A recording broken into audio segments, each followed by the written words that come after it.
कर भगवान आपके चरणों में। हे गुरुदेव प्रणाम आपके चरणों में।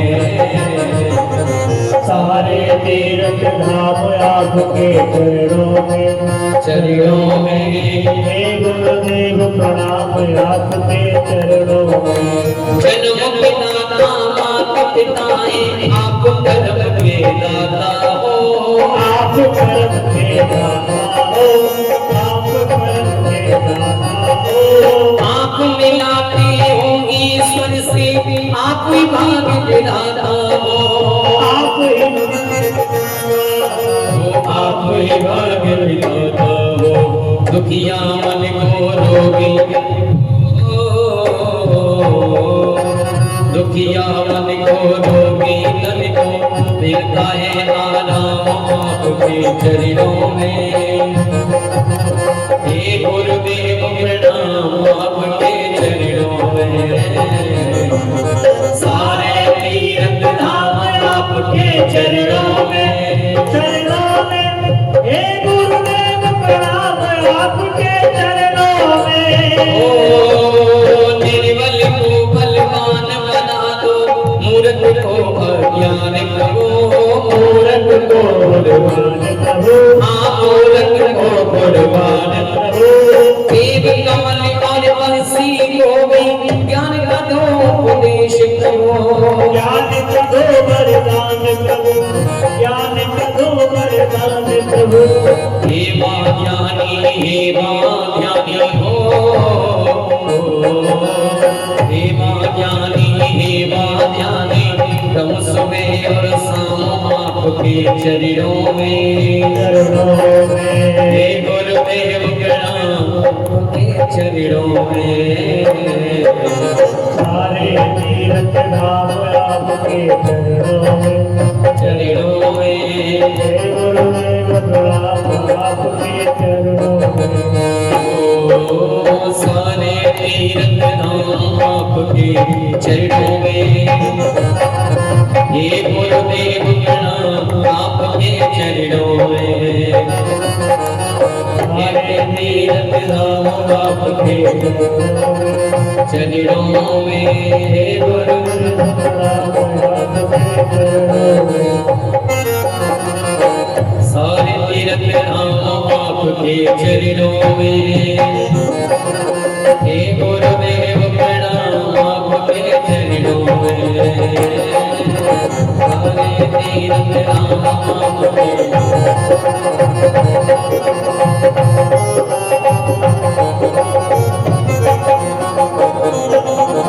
सारे तीर्थ धाम आपके चरणों में। हे गुरुदेव प्रणाम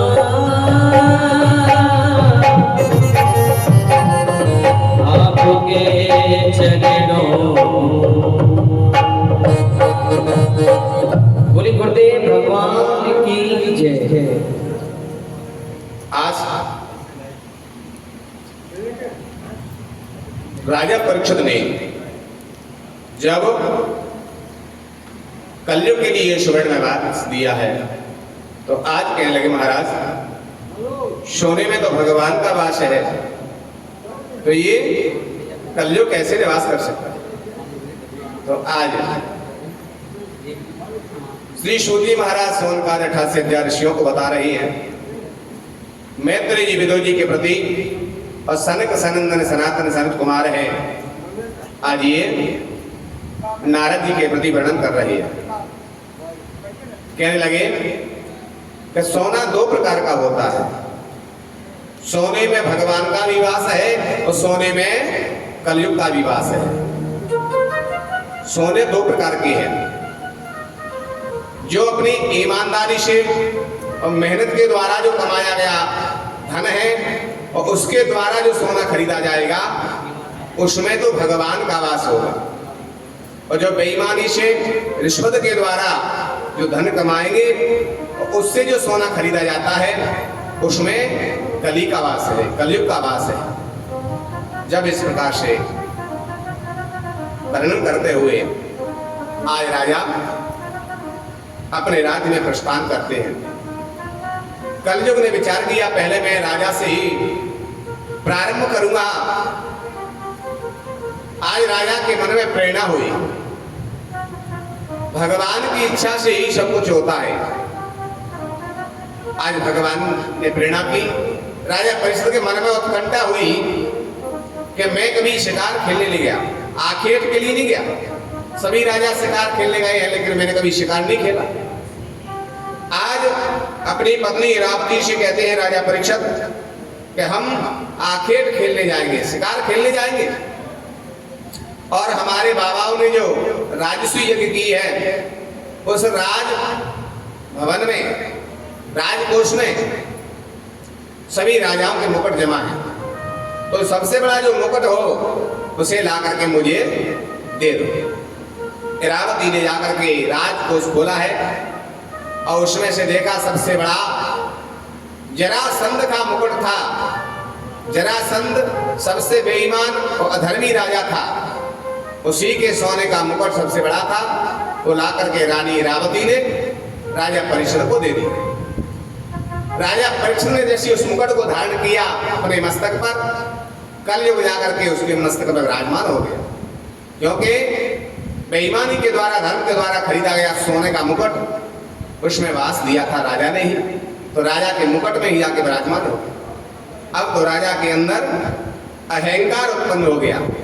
कलयुग का सबसे पहला प्रभाव है, जिसके पास धन बढ़े, पैसा बढ़े, पद बढ़ जाए, ज्ञान प्राप्त हो जाए, अगर उसके अंदर नम्रता बढ़ती जाए तो समझ लो ये भगवान की विशेष कृपा है। और पद और धन वैभव बढ़ते हुए अगर अहंकार बढ़ने लगे, अभिमान बढ़ने लगे, तो समझ लेना कि इसके अंदर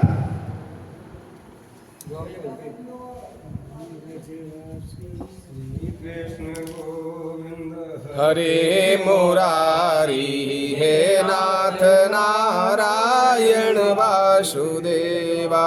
श्री कृष्ण गोविंद हरे मुरारी हे नाथ नारायण वासुदेवा। श्री कृष्ण गोविंद हरे मुरारी हे नाथ नारायण वासुदेवा। हे नाथ नारायण वासुदेवा, हे नाथ नारायण वासुदेवा।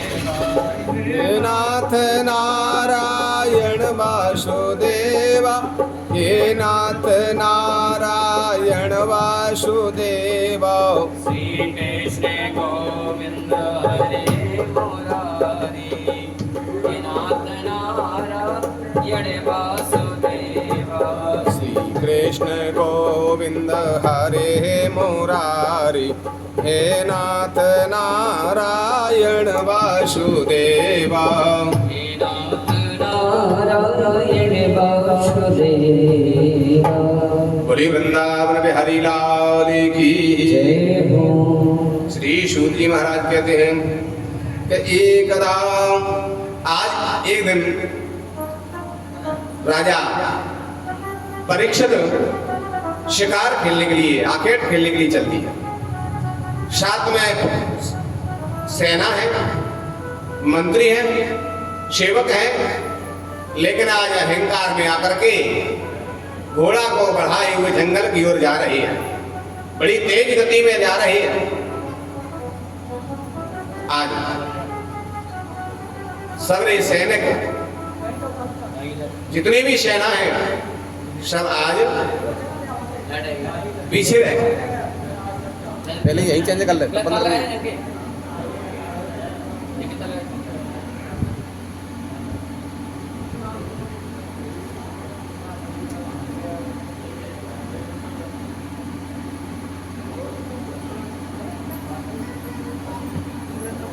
बोली वृंदावन बिहारी लाल की जय हो। आज सभी सैनिक पीछे रह जाते हैं, अकेले ही राजा जंगल की ओर घोड़ा को बढ़ाए हुए चले गए शिकार खेलने के लिए। जंगल में आज भटक जाते हैं, क्योंकि कभी शिकार खेलने के लिए नहीं गए, आज रास्ता भटक जाते हैं। गर्मी पड़ रही थी, आज इनको प्यास लगने लगी। विचार किया पहले जल पिए, उसके बाद आज शिकार खेलेंगे, लौट के जाएंगे।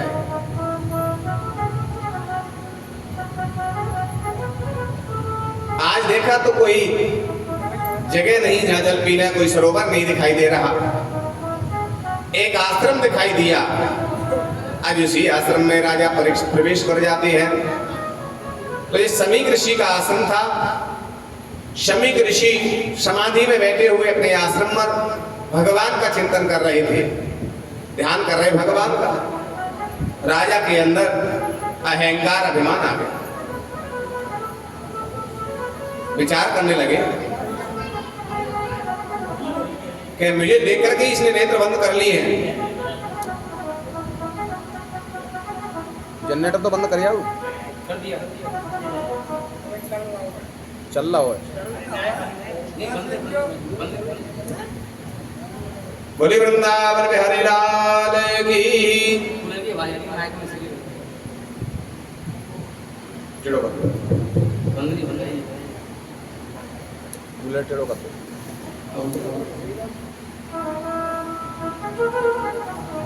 आज राजा ने विचार किया कि मुझे देख करके नेत्र बंद कर लिए हैं, इसलिए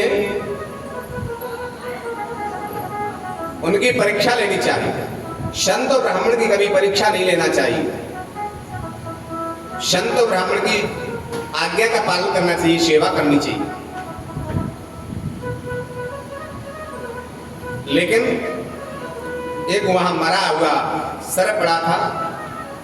राजा परीक्षित ने परीक्षार्थ आज धनुष के द्वारा उस बाण को उठाकर, सर्प को उठा करके और शमीक ऋषि के गले में डाल दिया। एकदा धनुराधम्य विचरन् मृगावने।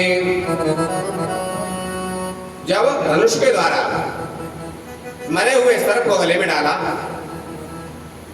विचार किया अगर झूठी समाधि में संत जी होंगे तो खड़े हो जाएंगे, और अगर सच्ची समाधि में होंगे तो ये दसेगा नहीं, मरा हुआ सर्प है। ऐसा जान करके आज परीक्षा डाल दिया। लेकिन शमीक ऋषि सच्ची समाधि में बैठे हुए थे। आज जैसे ही खड़े नहीं हुए, राजा ने विचार किया वास्तव में ये सच्ची समाधि में है, इसलिए आज वहां से चले गए। लेकिन राजा परीक्षित से इतनी गलती हो गई कि जो सर्प गले में डाला उसको निकाल नहीं पाए, उसको गले में ही डला छोड़ करके और वहां से राजा चले गए। अपने राज्य में पहुंचे और राज्य में जाकर के और जैसे ही मुकुट को सर से हटाया, कलयुग का प्रभाव जब मस्तिष्क से हटा, तब राजा को प्रायश्चित हुआ। विचार करने लगे ये मैंने क्या किया। हमारे बाबाओं ने कहा था, बंद कर लो माइक, या खुले हो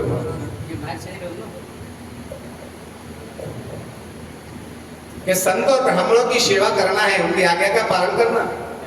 लेकिन मैंने तो संत की परीक्षा ली है, मरा हुआ सर्प गले में डाल दिया। आज तो औंधे मुंह पड़े राज्य में। राजा परीक्षित रो रही है कि ये हमारा धर्म नहीं है कि संत की परीक्षा ले, ब्राह्मण की परीक्षा ले, पता नहीं मेरा क्या होगा। रो रही है राजा। इधर शमीक ऋषि के जो पुत्र थे श्रृंगी, ये कौशिकी नदी में स्नान कर रहे थे। वहां जाकर के एक ऋषि बालक ने कहा कि महाराज, राजा परीक्षित ने मरा हुआ सर्प तुम्हारे पिता के गले में डाल दिया है, परीक्षा लेने के लिए कि झूठी समाधि है कि सच्ची समाधि है। हम तो नहीं कर रहे ये संत जी। तो आज जैसे ही कहा, श्रृंगी ऋषि को क्रोध आ गया कि संतों की परीक्षा लेने का इतना साहस, राजाओं के अंदर इतना अहंकार, क्षत्रियों के अंदर। आज जाकर के आचमन किया, केशवाय नमः, नारायण नमः, माधवाय नमः, 3 बार आचमन किया है और जल लेकर के जल को अभिमंत्रित किया कि जिस सर्प को हमारे पिता के गले में डाला है, यही सर्प तक्षक बन करके वो आज से 7वें दिन राजा परीक्षित को डस लेगा। आश्राप दे दिया।